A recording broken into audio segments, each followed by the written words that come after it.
Hi, this is Bob Duchesne, host of Bob Duchesne's Wild Maine. The Maine Legislature is about to begin its second session in 3 weeks. When that happens, I will be the new House Chair of the Inland Fisheries and Wildlife Committee. Today's show is all about what happens when I ask the wrong people what I can do with this new gavel. You're the guy that can tell me to sit down. That's true. That's about the limit. It's height of your power. In the Inland Fisheries and Wildlife Committee room, my key doesn't even work yet. Yeah. I don't even have my name on the door yet. George and I wanted to offer that first piece of advice. You should get a key that works. Get a key that gets you into the room. This is Bob Duchesne's Wild Maine. I have a guiding business. I write outdoor columns. I play outdoors. When I'm not doing that, I'm in the State House, representing my neighbors in the Maine House of Representatives. Recently, Representative Mike Shaw of Standish had to leave the legislature when he had to relocate for a job. That's how it came to pass that I was asked to chair the IF&W committee for the next few months, a committee that I've never actually served on, a committee where everybody on it either hunts or fishes except me. My outdoor thing is birds. So I thought I'd ask some experienced outdoorsmen about my new job and what I could expect. My guests today are George Smith and Don Kleiner. Get ready for an hour of chaos because this discussion is about to careen all over the place. Bob Duchesne's Wild Maine is brought to you by Hammond Lumber, Doors Equipment, Napa Auto Parts, EBS, and Supercuts in Bangor, Brewer, and Old Town. George Smith is well known in Maine sporting circles. For 18 years, he was the executive director of the Sportsmen's Alliance of Maine. Nowadays, he writes, he blogs, and he opinionates. George has the unique ability to get both sides of a debate mad. Don Kleiner is executive director of the Professional Maine Guides Association. He is a master Maine guide and runs his own guiding business. And at one time, he was director of the Information and Education Division at the Maine Department of Inland Fisheries and Wildlife. If you're thinking that these are just the right two experts to offer good advice to a legislator, think again. So George and Don, welcome to Bob Duchesne's Wild Maine. Awesome, always good to be on. Thanks for having us. All right, Don Kleiner, Professional Maine Guides, George Smith, Professional Maine Gadfly. Yeah, pretty much. That's the nicest thing you've ever said about me, Bob. Now, I should back up a little bit because you're doing a lot of different things right now, George, between your travel writing, your blogging on outdoors issues in the Bangor Daily News. And Yeah, just finished a book on Maine sporting camps. Mm-hmm. Linda and I have a Maine travel book coming out in April, and so I'm writing full-time and doing a lot of different types of writing. And yet, if it has something to do with the outdoors and sporting events, you show up. So, Well, the problem is that the regular media doesn't cover a lot of our issues anymore. Yeah. Mm-hmm. You know, I won last year the Maine Press Association Award for the best sports blog. I didn't even know I was writing a sports blog, but there's no category anymore for hunting and fishing and outdoor stuff. Well, I'm here to tell you the irregular media is still covering it. Yes, that's right. Thank goodness for us. All right. Well, as you know, I'm been appointed to be the interim House Chair for the upcoming year, which is pretty meaningless because the upcoming year is really only 4 months, and only about 2 months of that's going to be actual work. Well, as House Chair of Inland Fisheries and Wildlife Committee, 4 months can be interminable. Yeah. So it could be excruciating. Be careful what you wish for. Could already be excruciating. Well, by my count, we only have 4 bills, I think, to deal with. There's 3 that were carried over, and then we've got 1 that Russell Black has in, which would be an act to allow the Director of the Bureau of Parks and Lands to transfer ownership of snowmobile equipment over to private clubs. Don't expect me to stand up on that one. You're on your own. What I mean, Just do whatever Bob Myers tells you There to do. you exactly. You're all set. Usually do. Yeah. There's usually a hidden story behind this. Some club that has equipment available in the area. They just, the government doesn't just give away Maine stuff. Right. So somehow there has to be legislative permission for something special. Well, I actually talked to Bob about it, and it just makes the system a lot easier for this to happen. Right now, it can happen, but it's a very difficult, long process. Okay. Yeah. What does the state own the clubs want? The equipment. Okay. What equipment? The equipment they use for grooming the trails. groomers. Okay. And that. Mhm. I didn't even know they didn't own it. I didn't, The state maintains ownership, and the clubs really take care of the equipment, and so they just want to own it. Oh, I've got so much to learn. Yeah. I had no idea. So clubs basically want to take over the practice the state was. Well, they're already doing all the work. They're doing the work. And they have the equipment. It's just they don't own it. Ah, okay. So they want to have complete control of it. Okay. And who's going to oppose that? I can't imagine. I can't find anybody because I'm sure there will be someone. I mean, you saw how few bills the legislative leadership allowed into the session this time. Yes. They allowed this one in without even questioning it. So. Yeah. Well, if you get bored and want somebody to just be an opponent, I'd be happy to. We can sport lobby. Yes, I see can be if on we can any kill this one. I can be on any side of any issue. Come in and practice for an upcoming bill. There we That's go. There we go. All right, so we've got that one, which has been let in. It hasn't had a hearing yet. Yeah. The other three bills that we're going to deal with are ones that were carried over from last year. That happens usually because the committee can't finish its work, or it's waiting for information, or it wants to kick that can as far down the road as it can go. Right. So let's start with John Martin's LD 609. What's that do? That's the one that would allow a landowner, out-of-state landowner, who owns more than 250 acres to pay essentially in-state rates in hunting and fishing. Hunting and fishing licenses. If they allow their property to be used for hunting. You know anything about that bill? Well, I don't. The committee asked the department to come back with more information. Mm-hmm. Could they sort it out? This is a Gordian knot. How do you figure out who those people are? How do you check that they really did allow access to their lands? Is it all of their lands? I mean, Yeah. you've got 250 acres and I allow it on that 10 over there. Am I now qualified? Right. Yeah, I don't know how you sort that out. Like I said, this is a Gordian knot. Good for you. Boy, I'm worried about whoever's ever chairing this committee. Hope he's having a good day. Well, there's always these bills in every year trying to allow landowners to do things that other people can't do. And it's a thank you to the landowners for allowing hunting on their property to begin with, or at least encourage it. Well, it is, part of the disagreement here is that that landowner can sit there on their own property and watch us hunt on it on opening day of the deer season, and they can't. Yeah. And we could at least change that, but we've never been able to. No, okay. I've tried and tried to get rid of that. You've tried. Which side were you on? No, You, Yeah. you same We were side? together, yeah. How often are you on different sides? we are occasionally on different. Actually, when George worked for Sam. Today, Yeah. these days, we seem to be on the same Yes, side I a think frightening so. amount. Yes. Well, there was a time where you were over at the Department of Inland Fisheries and Wildlife. That's true. George was in and charge of George's Sam. job was to make fun of me. Exactly. And he was succeeded. really good at it. So how often were you adversaries in that case? I think the only Actually, no, I have a story. Oh, no. I have a story. no. The saddest day in Go ahead and open up a beer. This could take a while. Get a big beer. Get a tall boy. I know it's coming. Saddest day in my career. I was at the department, and the thing I will say about when I was there, it's the hardest I have ever worked in my life. 70 hours a week was the norm. We came over here. We were asking for $2. I think it was $1, but We were looking for a fee increase of some small. insignificant amount, and George stood up for who knows how long and railed about how we were not worth an additional $1. now I don't remember putting it that way, Bob, but he remembers it I can vividly. picture you saying that. He remembers it. All I could think of was, Yeah. I paid $1.50 for this cup of coffee I got in my hand, Yeah. and he's telling me that I'm not worth it. Yeah. No, that was bad. But I've made it up lately. Yeah, we're over it, sort okay of. How many now. times these days, after you were with Sam for 18 years? Yep. How many times do you go back over your history and say, well, maybe I screwed that up? Oh, more than I'm ever going to disclose. Yeah. Yeah. Oh, don't worry. The secret will not leave this room.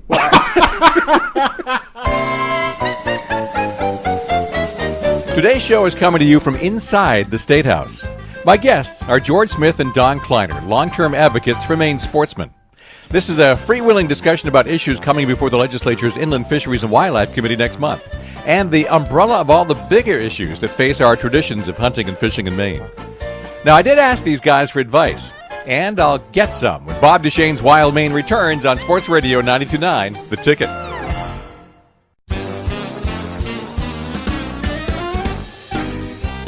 This is Bob Duchesne's Wild Maine on Sports Radio 92.9, The Ticket. The Maine Legislature comes back into session on January 6th. When it convenes, there will be a new House chair of the Committee on Inland Fisheries and Wildlife, a guy who's never been on the committee before, a guy who doesn't personally hunt or fish, a guy who is me. So I asked longtime outdoor sports advocates George Smith and Don Kleiner for advice, and we're having fun. I'll tell you, one thing you'll find, and you had asked us to bring you some advice, is this, that sportsmen, every one of us has the answer on every issue. We know what needs to be done, and we don't agree. Oh, no, And absolutely. so whatever you do, you're going to aggravate some of us because we don't agree. And I use Sunday hunting as an example. I was unfortunately known as the principal advocate for it for 18 years, even though 40% of Sam's members oppose Sunday hunting. So we're divided on everything. Yep. But we all have all the answers. And the other piece of that is every person involved in wildlife in any way is utterly passionate. Yeah. Yes.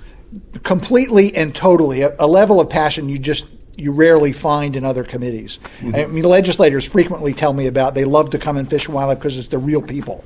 That's how I ended up chairing this committee, is I used to visit for fun. That's perverse. Who else does that? And I mean, even the people that we oppose all the time, Yeah. they are completely passionate about their beliefs. Yeah. And when you see that much passionate, where you come from the same place, a love for wildlife, love for the sporting traditions, and then you watch them diverge into, I don't like crossbows, I do like crossbows. Oh, yes. Yeah. Oh, yes. And then watch the fur fly. It's an amazing committee the way that works. Yeah, Yeah. we carve up our own selves. Well, and many the other times. thing I will comment about the Fish and Wildlife Committee that I've always sort of admired, and that is if you stand in front of that horseshoe any length of time and listen to the issues, it's no different than going to the coffee shop in Pickatown in Maine and getting that number of people to sit around the counter and discuss the issue. It's the same. Yeah. I mean, it's one of those times when you go, how refreshing is it that our legislature really does reflect us? And then you go, how scary is that? You're in front of a jury of your peers, and all of a sudden you realize who your peers are. Oh, my God. My fate is in their hands. Exactly. I don't think I've ever been in a committee where it's more comfortable. The discussion is more comfortable, the environment is comfortable, and part of it for a long time was that everybody up there was a hunter and an angler. Now, you're the first chair of this committee that does not hunt and fish. Yeah. And I know occasionally you claim to fish, but I've never seen a picture of you with a fish. So. As of 16 years old, when I needed a license, Yeah. I stopped. Yeah. Because I got interested in girls and baseball. All right, well, those are good. They were good for a while. Yeah. You'd think I'd go back to fish now. I'd but I start haven't. fishing now. Yeah. But what I found is when Jane Eberly was the first member of that committee that didn't hunt and fish, I tried everything I could to keep her off of it. And when she got on, I decided she was an excellent member because she didn't have all these preconceived notions and have every answer. So she listened carefully and studied it, made great decisions. And so I think you're going to bring that wonderful perspective. And I hope do not start hunting and fishing now. Because we need that outside perspective that listens and makes good judgments without we have the answers to everything. No, we don't. Well, we think You think you do. Yeah. Yes. If we did, it would already be fixed. Yeah. So that's going to be helpful, I think. Well, I mean, you're head of the Professional Guides Association. How often do the guides give you conflicting opinions? Oh, isn't that funny? I've just been to my board this week with, How'd that okay, go? you've told me to do these 6 things. Which one first? Right. It is very challenging because remember, I got 1,200 members from the crustiest of the crusty old bear guides to yoga on paddle boards. So imagine that gamut and the opinions that would bubble up through that diversity. You represent people doing yoga on paddle boards. Yeah. If they're getting paid to be in a... They got to be guides. Yep. Yeah. Registry Maine guide, you got to have the license. Wow. Isn't that something? The big news is they didn't have to have a federal license because they were doing it on the salt water. Oh, the government's a wonderful thing. So do you ever have a meeting where you get both groups in the same room? And how's that go?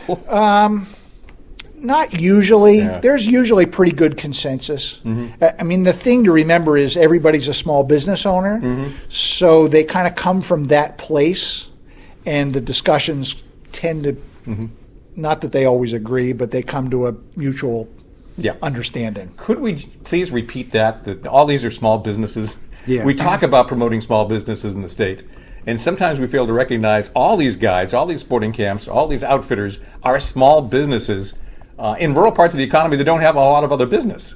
Yeah. It's one of the frustrations for me, and talk about failings in your career, which is now, by the way, George, I think we're 30 years at this. The number of sporting camps is diminishing rapidly. Yeah. And that happened on my watch. Yeah. I'm disappointed that we were unable to do whatever it would take to keep that industry going. We could do a whole show on that. Maybe I'd like to, but let's go right there because you know how much I love sporting camps. In my research for my book that Down East will be publishing, we've gone from over 300 sporting camps to about 36 of the traditional camps with the lodge that serves food and the cabins. Now we have other different ways of doing it. Some are just housekeeping cabins now. Some are Hudson Trails, or Chewonki Foundation owns one. Appalachian Mountain Club owns 3. They're spending $4 million on one of their sporting camps. Now, nobody could afford to do that but AMC. So I ended up with about 80 in the book. But most of them are not the traditional camps. And the ones that still rely on hunting and fishing are gone. And that's been the big thing. If they could innovate and expand their services, they're doing fine. But other than that, they're gone. So what keeps them from innovating and expanding the services? Because I've got plenty of opinions, and so do you. Yeah.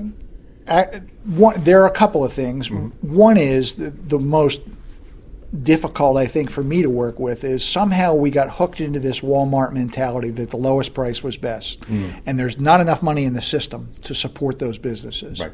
And I don't know how you get yourself to a place where you can charge more to make yourself profitable. That's the biggest thing that I see. I see businesses that just, the model doesn't work. You look at it and go, well, this can't possibly work. I know what that cost. They charge this. It's not happening. Right. Well, one of the other things is that people have shorter vacations now. They don't come for a week. And even the Corcorans, who have a 3-generation business on Allagash canoe trips, are finding it hard to get people because they don't have 7 days to do the Allagash. They want a 3-day trip. To speak to that, I ran a package with Down East Magazine last year in Libby Camps. 3 inquiries. A 5-day trip. It's too long. People don't have that kind of time to dedicate to something like that. So we need to somehow solve that problem. And I don't have the answer at this point. If you're up in Debooly, it takes you 1 day to get there. That's a big problem. Well, and that was the problem with Libby's is to do that trip, it's 1 day traveling in, you're there for a day or two, and it's a whole day traveling out by the time you're all done. So it's extremely difficult. And then you combine all the problems in rural Maine with their problems at sporting camps, and it's crushing. It really is. Yeah, I don't know how to rescue it. I don't think we have a strategy. Yeah, there are some people who seem to be doing it okay. The survivors. Usually it's the strongest that survive the longest. Well, I use the Claybrook Mountain Lodge, the Drummonds, as an example. Deer hunting was their most profitable business. Now it's their least profitable. Their most profitable is cross-country skiing. The snowmobiles go by in the weekend. Pat makes lunch. They have birding weekends in May, believe it or not. Packed. I know where they birders. go. That's right. So it all works. And Libby camps, where I spend a good part of my fall, deer hunting used to be the whole game. They were closed in October. And now it's all about grouse hunting. They got some deer hunters, but not very many. Right. Grouse hunting has exploded. I go up in the woods during grouse hunting season. I was up there a few weeks ago, and I couldn't go on any road without ending up behind somebody's pickup truck. And it was the funniest thing because I had one truck in front of me. He slowed down, got out, shot a bird. And we're thinking, yay, good for him. I'm up there to watch the birds, but okay, he wins this one. A little further down the road, a grouse steps out, I get out my video camera, I take photos, I leave. Not a heck of a lot of difference between what we're doing. The only frustration was I couldn't find any section of road that didn't already have a truck on it. It's really hard to put the way you do it into a pot of beans, though. That is true. I rely on other people to do that. Well, the beauty is we have a lot of grouse habitat. Yeah, we do. And they're doing well. So that's really the only successful hunt now in the Northwoods. Moose hunting is certainly in decline. And then we have bear hunting. And deer hunting's gone. Well, here we go again. Is moose hunting in decline? Are ticks so bad now that they're sucking the moose dry before we can even get to them? Should we shoot more or fewer moose? We've been dancing around that question for several years now, and we'll dance around it again in a moment. My guests are George Smith and Don Kleiner, longtime advocates for Maine sportsmen. This is Bob Duchesne's Wild Maine on Sports Radio 92.9, The Ticket.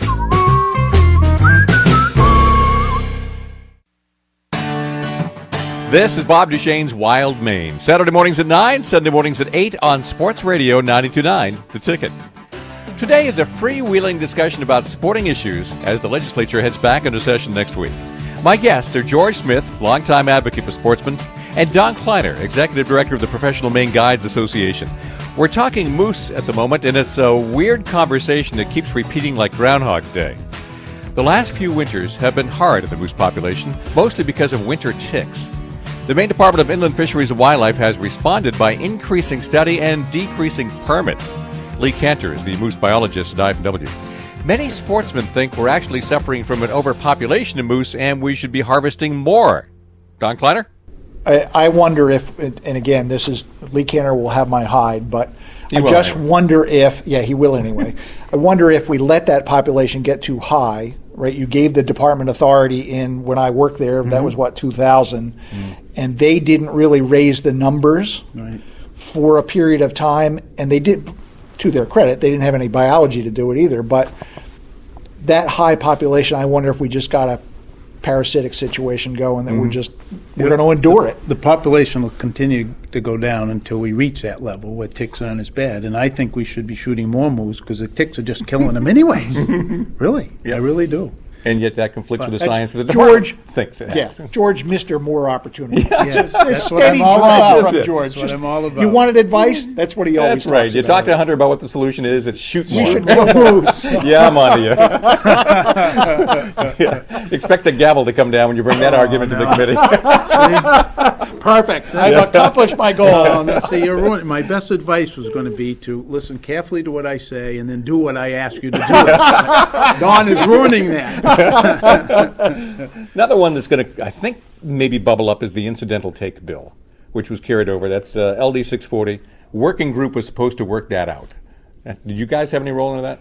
No, but I know they actually met today because I was at the department and all the players were at the table. So That's about bats. Am I getting that that's right? I think that is really brought to a head by bats because they're everywhere. I mean, They used to be everywhere. They used to be everywhere, and now they aren't. And the habitat is essentially pretty much everything you look at. So how do we deal with that problem? Yeah. What I really hope is that you can ask them for reports on some things that happened last session. Like they killed my bill to simplify fishing rules in the fishing rule book because Sam. I want you wait to a note minute this. now. I love that George is a lobbyist unencumbered Yes. by a board of directors. Nobody. It is like too good to be true. Right? My bill. Something you None of aspire us to. get to say my bill, right? Yeah, right. Yes. So Sam and the department agreed to do it, so they killed the bill. They haven't done it. So I hope you'll ask them to come in. When are they going to do it, and what are they going to do? You gave them broad new authority to fix all exotic animal statutes. They haven't even started. You know, it's been 6 months since you acted. And there are a couple other things that they haven't done. And as you know, they're going to bring back communications, the project that they're working on right now, and tell you what they think they need to be done, and the bill you sponsored for me, your bill, Bob. And something Don will want to get into is you're going to be able to use that bill to start a marketing program, which they abolished years ago. Well, that's the next bill I was going to mention. Was LD 668. It's the marketing. It's George's marketing bill that I sponsored. But I'm a chair sponsored it, so now I'm in. Now I'm looking. Now good. it has real legs. Yeah, right. I got a real chance. I have to kill my own bill. But yeah, I mean, we all supported that bill because we all, and the committee did too. That's the reason it was carried over, is to try to figure this out and do a better job of marketing because there's a general sense we're not doing the job very well. We're not doing it at all. Yeah. Really? Yeah. So, and I'm at a different place. They are a regulatory agency. Why are we asking them to do marketing? Let's go somewhere where we can get marketing done. Let's go private sector. Let's do something different. It's for years I would have gone, the I&E division should be doing this. It's not going to happen. The only way we can get that done, in my opinion, and I guess my opinion matters now that I'm chair, It mattered before. is that there's enough money to run the department. Otherwise, they've got to go get their own money. They're the only department we're asking to run as a business. That is, they have to generate their own revenue to pay their own expenses. No other department in government has to do that.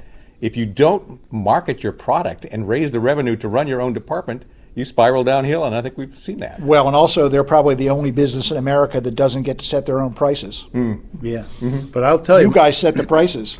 They hired Mark Duda, who's a national expert in this, worked in all 50 states, and you're going to be impressed with his presentation, what he's learned from his surveys and his recommendations for how we can improve communications and marketing. There are going to be some things the department can do, and it might not be a marketing position or something, but there's going to be a lot more they can do in partnership. Even in changing the way they schedule the seasons, there's all kinds of things that could be improved upon. Mm-hmm. Well, the department's going to argue that they're now doing enough. They've got the right guy. They're making these steps that they didn't used to do, and we don't need the bill anymore. What's going to be your opinion? You're going to find that I am reluctant to trust that. if the people that are working on this are allowed to come over and actually tell you what they think need to be done, they're going to have some amazing ideas. I just don't know in the LePage administration if anybody's allowed to do that, honestly. But that's why I'm going to the meetings. I'll tell you what they wanted to do if they can't themselves, because they are going to have some great initiatives, really good. Yeah, and they're going to need your support and help to get it done. Well, I think we're all on the same page. We want to see something happen. Yeah. We have some pretty general ideas about what should happen, and it does come down to marketing. Right. To reach not only a different audience, a distant audience, but also a younger audience. All the market that is potentially there, but that we're losing to other states. Yeah, Oh, absolutely. yeah. And I hate losing it to other states. I'm so competitive. Well, which actually, though, brings up one of the things that I want you to keep in mind is how successful this North American conservation model has been. I mean, we got to this place where we have abundance of some. We got too many turkeys still. I had to stop for some today. The road. The only species that I've ever seen people testify that they want less of, but we've gotten to this place of abundance on the backs of hunters and fishermen, and we should stop and just all go, this is pretty amazing. We need to tweak it, absolutely, and we will. That's what we do. Yes. But Well, with a shrinking population of hunters, we have to give those hunters more opportunities. And one of my ideas was one comprehensive license that gives you everything. So are like you still on that? I'm No, paying- wait, I this have is to the pay- guy. I want you to know that this is the guy. You know those 27 different licenses? Yes, I do. And those mix and max patch? I'm getting These rid of are them. all George's ideas. getting rid of them So now. now he's come full circle. Yes. He's back to, okay, we need to go back to the old way. I just had to pay $18 today to go muzzle loading for 2 days. Now, that was ridiculous. So what you're saying is Well, we you've should got tell the money. Kick it in. Now, ridiculous. So we should just tell George a different meeting day. And then we can get more done. Is that it? That might be it. George Smith and Don Kleiner are my guests. George spent 18 years as Executive Director of the Sportsman's Alliance of Maine. Don has spent the last few years as Executive Director of the Maine Professional Guides Association, and he's been a registered Maine guide since the 1980s. I'm getting their advice about what to expect in the Inland Fisheries and Wildlife Committee when the legislature reconvenes in January, since I'll be filling in as House Chair of that committee for the rest of the session. More bad advice coming up. This is Bob Duchesne's Wild Maine on Sports Radio 92.9 The Ticket.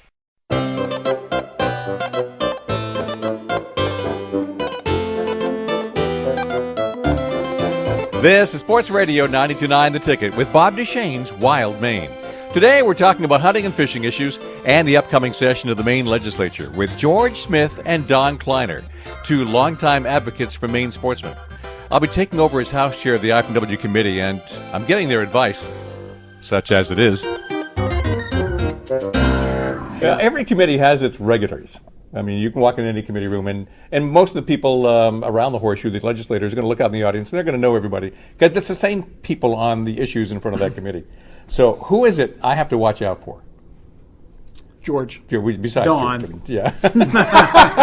Dave Trahan, we'll throw him in there. Help for sale. That's right. I call it the brain trust, but there's no brain and no trust. So. Yeah. Actually, one of the scariest moments for me in the last session was Andrea Erskine, and George wasn't there for some, but Andrea and I were the memory. Yes. Yeah. And Andrea was on vacation. Yeah. And I don't even remember what the question was, but the Yes, look went around the room and they went, "You're the only guy that would remember." And I Right. went, "Oh my God, I can't remember where my keys are." Yeah, of course, Andrea Erskine, who was deputy commissioner, is gone now. Yeah. So you're going to, and that's going to be a great loss because of her Well, but with experience. Tim taking her place, Well, he doesn't have Andrea's. The new Right, yeah. deputy Yeah. is Tim, is a retired warden, but he doesn't have the same experience in the legislative process and in some of the rulemaking. I mean, yeah. And the other part is my experience with the LePage administration doesn't let these people speak very much. Right. So they're very timid in actually offering opinions. So that's why Dawn and I will be there to help you with the opinion part. But Well, I'll say this much for the administration. They have not been unfriendly to this radio show. I've been able to really interview almost anybody in any department I good. want to, and so I don't go out of my way to cause trouble. Yes. So That said, at a real broad policy level, again, from this long perspective, you will notice that the percentage of the budget that is warden service has steadily increased. right. And at a policy level, do we want that to happen? Or do we want to begin to allocate resources differently? And part of that is game wardens are so expensive to field, and they just consume more of the budget over time. And that I've noticed that shift in my career, that Yes. they're at 54% of the Yes. budget now Yeah. from 48 when I was at the, so that is happening, and I don't think people are aware of that shift. And Again, at the 100,000 foot level, And not they become the police. They're just like the police. They do all the police matters, from speeding tickets to crimes, drug crimes. They're in on the searches. I mean, they're doing police work, and we're paying for it with our hunting and fishing fees. That isn't right. I think, Fix that, Bob, please. let me look over my list of bills to see what's in there. Oh, darn, there aren't any. I think birders should have to have a license. Well, But that's Bird not watching. going to happen. I No. mean, we've been down that road. Yeah. Let's just stop being silly. The North America conservation model is based on hunters and fishermen. The answer is to create more of them and make them more active. And let's stop chasing other people because they benefit from what I we know, do. we've never had any success. We tried to get people in I mean, canoes and kayaks. Canoe stickers. I I worked remember for that 2 one. years on that 18% thing, and we Yeah. thought we really did something. And has it ever been funded? Never No. once. No. Yeah. And that's about 10 years old now. So the legislature can always write any law and then ignore it. That's exactly what they've done. Yeah. Yeah. But that's the way it is. I mean, that's not the only place in government where that happens. You know, I think one thing that's supposed to bring back is they had a bill I put in on hatcheries, and they threw most of it out, but decided they wanted to build a new hatchery. And the department's supposed to have been coming back with a plan to build a new hatchery. And I think you want to put some pressure on them. I don't know if they've done anything on it or not, but they promised to last May. So, Well, I mean, I have not talked to the department at all since I discovered I was going to be chair. wow. And being chair is not all that significant. The fact is, we're holding this radio interview right now. You're the guy that can tell me to sit down. That's true. But that's about the limit. Height of your power.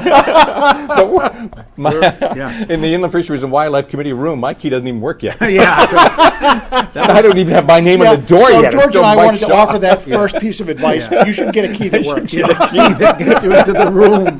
We had to go borrow another room just to talk. So that's how much chair influences everything. Yes. Yeah. When you look around at the committee, there's always one member who is slow to get up to speed. Is it me? Having sat in the audience with you on some of these committee meetings, no. Okay. You're all good. But we are not going to tell you the real answer. Yeah, you think I'm going there? What do I look I crazy? think you already know the answers Yeah, to right. those questions. Yeah. Well, what do I have to know coming in, and how fast do I have to know it? You know, you've been here a long time, and I think your legislative experience seriously will be a big help on all issues. And what I appreciate most about Bob Duchesne is that you're here for all the right reasons, and you work to accomplish something. We could use that kind of leadership. Sometimes we get bogged down in our own things and lose track of what could we accomplish here. You know, what can we realistically get through a Democratic Republican split and get something done? What can we really do? That's what you can do. I think that would be the best thing you could help us with. Well, good. I'm going to take that episode, that excerpt right there, and put it in every show from now on. Yes. Perfect. Yes. My name is Bob, and I'm here to get things done. And I'm not about partisanship, dagnabbit. Yeah. Can we get rid of the terms consumptive and non-consumptive user? Oh, I'd love to. That has always bugged me because If you could come up with something better, I'm Yeah. all over it. have you thought about it? I can't honestly I don't say use that I those have. terms, really. I don't but- either. I hate the terms Well, because and I've actually started to just say hunters because you know what? I'm sort of proud of what hunters have Yeah. done, Yeah. and I hunt, and I'm not ashamed of it. I just did a couple of columns on the national studies on the public support for hunting, and in Maine it's still very strong, but it depends on what we're hunting. There's a lot to learn, and there was a whole section on how to speak to the public as hunters now. That has changed. I was watching TV6 this week. At the end of the deer season, they said, we've got a story coming up on the end of the deer season, but I want to warn you that some of the images will be disturbing. All they showed was a deer in the back of a pickup truck. Yeah. Now, this in my lifetime, we've gone from going down Main Street with a deer over the hood of your car to it being a warning that the picture's going to be disturbing to people. Do Well, you think it's disturbing to people? in my lifetime, chicken guts used to go into the Belfast Harbor. I remember those days. I do too. Now it's a great place to go sit and have a beer. Come on, deer in the back of a truck disturbing? Yeah, I know. Are you kidding me? Yeah, it's. I suppose one way you separate who's from Maine and who wasn't. Oh, yeah. Because a native Mainer would say, "Huh? What?" Yeah. Oh, would come over to see it at the store. Yeah, Nice exactly. buck. Yeah. Hang around. Didn't get my deer yet. Yeah, but some folks who did not grow up with that tradition sort of divide the other way and say, "Ooh, gross." I'm actually writing a column about this. right. I'm asking people, when you go down the supermarket corridor there and see meat carved out of real animals, does that disturb you? Mm-hmm. There's the meat right there. We're showing you the whole animal. That's right. Bone in, baby. Yeah. Oh, man, that hamburger is disturbing. Whoa. Come on. But we have the two Maines for sure, Yeah. Mm-hmm. and we have lots of reason to speak to the public in different ways, and I think you can help us there too.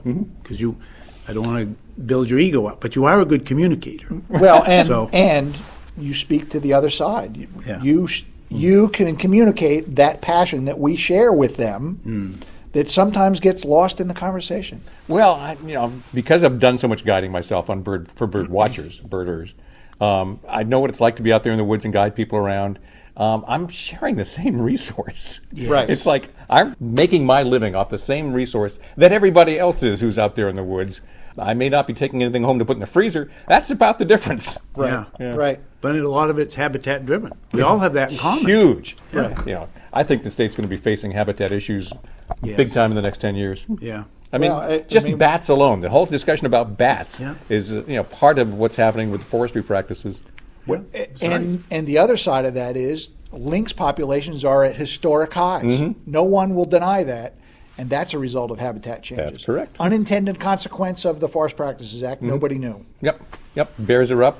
Deer Bears are down. are up, deer are down. Yep. Yeah. Yeah, you put enough berries and brush in the woods and take away deep cover, and you're going to Bears change will grow. what's there. George Smith and Don Kleiner are my guests. They are longtime advocates for Maine sportsmen. We started the show by looking at some of the bills that the legislature will face in January. But as it always does when I get together with these guys, we step back and take a look at the bigger problems. It's a universal problem. How do you preserve your traditions in an ever-changing world? How much influence do sportsmen have? Well, that's next. This is Bob Duchesne's Wild Maine on Sports Radio 92.9, The Ticket. Welcome back to Bob Duchesne's Wild Maine on Sports Radio 92.9, The Ticket. Representative Mike Shaw was House Chair of the Legislature's Inland Fisheries and Wildlife Committee. But when he relocated to a new job, I was asked to co-chair for the rest of this session. I'll be sharing the duties with Senator Paul Davis of Sangerville. In order to hit the ground running, I'm getting advice, mostly bad, from sporting advocates George Smith and Don Kleiner. Let's wrap it up. I recently had an on-air discussion about whether the sporting community's voice is louder than the general population's because they're paying the bills. At the department? Now, the sporting community's ability to influence the department and policy. George and I is disagree on outsized. this. Okay. You do? Okay. I think we do. What's your opinion? In my mind, part of the North American conservation model is that we said to the public, to the country, we think these resources are important. Because of that, we will step up and we manage the resource for everybody. And so in that model, everybody has a voice. Do we have a louder voice? I think we do because we show up. That's the big one. I don't think it's necessarily the money. It's the fact that you're always in the room. This is going to be a good challenge because for the first time ever, the department is committed to involving the public in our new big game management plan. There's phone surveys. There's going to be focus groups, even focus groups with people who opposed us in the bear referendum. We're going to learn as much as we can. The public's going to have a chance. I don't think they're going to show up. But if they do, they're going to have a real chance, and some of the issues are going to be very interesting. I feel that we're going to start having debates over the density of deer because of Lyme disease and deer ticks. People aren't going to put up with so many deer. So these are all going to be potentially explored in these new plans over the next 6 months. So I'm really interested to see if the public steps up. That was a shocker for me, is when I sat down with the department to talk about the big game management plan, the idea that our interaction with ticks, Yes. as using deer as a vector, was going to come into a discussion. It never was before. I mean, Lyme disease has gotten so common. I had it. Yeah. I mean, you don't need to go far anywhere now to talk to somebody that's had Yeah. Lyme disease. You know, my friend Harry Vanderweyde, who was my co-host on our TV show, we're not on the air anymore because he has had a terrible case of Lyme disease for 3 years now. And I helped Monhegan get a permit to kill all but 15 deer, and I didn't know till lately. The next year they killed the 15. Right. And they went to zero. They did, and they got rid of Lyme disease. I mean, so this is going to be an issue. But I agree with Don on this. I mean, it is a partnership with the public, but we could be much more effective in talking to them about these issues and the impact that and the support that we give to the things that they care about. When I look at the department, I see a lot more public input than I do in other committees and other policy areas. Yes. Because you've got advisory councils, management plans where the public participates, working groups. So much of the policy doesn't actually happen in the committee of jurisdiction. That's true. And when I look from the outside, that looked different. Is that true? I think that is true. Yeah. Yeah. Yeah, Very often you'll hear something wants to get rolled to the legislative level in Fish and Wildlife, and I don't know about George because he's sometimes on the wrong page, but pretty frequently I will just oppose that because the way it is now, we've got tremendous input, all of us. And again, but you got to show up. If you look at the steering committee now that's working with the department on the big game management plans, you've got the Farm Bureau there, you've got the Maine Forest Products Council, and of course you've got Don, Sam, and all. But it's quite a diverse group of people, and they're going to have a lot of input in those plans. And I don't see that in a lot of other places. No, I don't. And No. maybe I just haven't looked, but it's something I've noticed a long time ago that people complain they don't have enough input, and of all the departments, it seems to have more input than any other I can think of. I think absolutely. Yeah. Absolutely. Okay. But again, part of the problem and the difficulty if you're in the department is that we don't always agree.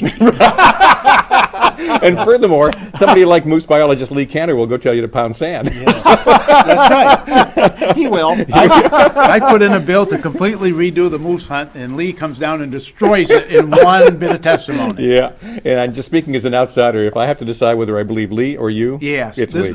He wins every time. I have conceded that. He knows a lot. He's very impressive with his presentation. Yeah. So, you got any final words of advice as I take over as chair? Well- Besides, get my key fixed. I don't know. You got any final bit of advice? Well, understand that I think as a community, we are at this moment searching for leadership and a vision and a direction. We've been reactionary for too long. We need to get focused on the future. And this is one of the places where that has to happen. I think the chance to bring in the perspective of somebody who doesn't hunt and fish is probably the most important part. But obviously your experience in the legislative process is going to be very helpful because we have a lot of new legislators on there, and they're trying. But for a lot of different reasons, it's really tough for them. And I think you can help that an awful lot. And on these and all the reports that are coming back, you are going to have some substantial discussions this session on important stuff. Yeah, because I really have no idea how much I bit off. Yes, you're going to be surprised. Yeah, great. Yeah. For the Fish and Wildlife Committee, this is a relatively easy session, but not to say there aren't things that will take a considerable amount of work to come to consensus and then move forward with appropriate language. I think didn't they even carry over an opportunity to create a new constitutional amendment to protect hunting? One of those is carried over. Yeah, so you're going to have that. Where was it carried over? Different committee? I think it went to his committee. No. I think they killed it in the other committee. I could be wrong. It's coming back. Yeah, it's one not- committee There's or the one, other. and I don't remember where it is either, but there is one still in I'm play. pretty sure it's coming back to your committee. Yeah. Yep. Was there any kind of compromise on bears that leads us to this conclusion, or is that... Oh, I don't think so. Yeah. I mean, when we talk about being proactive, is there a proactive discussion going on with the other crowd as to how we're going to deal with our traditional methods of hunting going forward? Not at this point, but I'm wondering how much of that will happen through this big game process. Yeah. Good. Can we delay that for a while so I don't have to deal with it? Yeah. No. What I say, even there's only one environmental group on that big game management process. I don't think even the environmental groups, they're more concerned about climate change and all that, and I work with them on all that, but they don't get into these big game management things. So I think it's going to be difficult to raise a level of interest so that the public would actually have an impact on the plan, I'll be very surprised. But they do have a chance. Yeah, and that's all we can ever really give them is a chance to get involved. Yeah. We can't make people go. Well, but the other part, back to communications, how's the public going to know that they have this chance? I've been bugging Deidre Fleming at the Press Herald to come to the meetings and write about this. The public needs to know about these things. And you took her hunting. I did take her hunting, and I made sure she got a deer. So that was. Well, you're one up on me because I failed with Kathleen Fleury. Well, we're going to do that next spring. We'll get to Kathleen a turkey eventually. Yeah.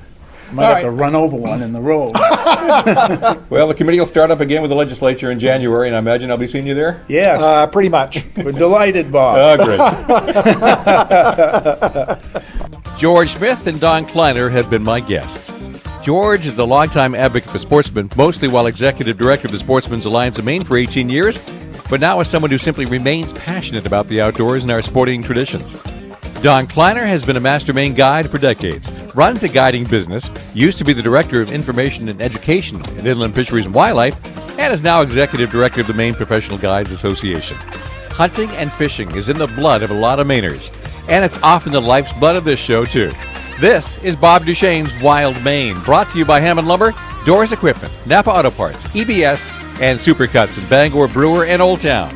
This show airs every Saturday morning at 9 and Sunday morning at 8. And it's on the web at 929theticket.com. Sports Radio 929 The Ticket.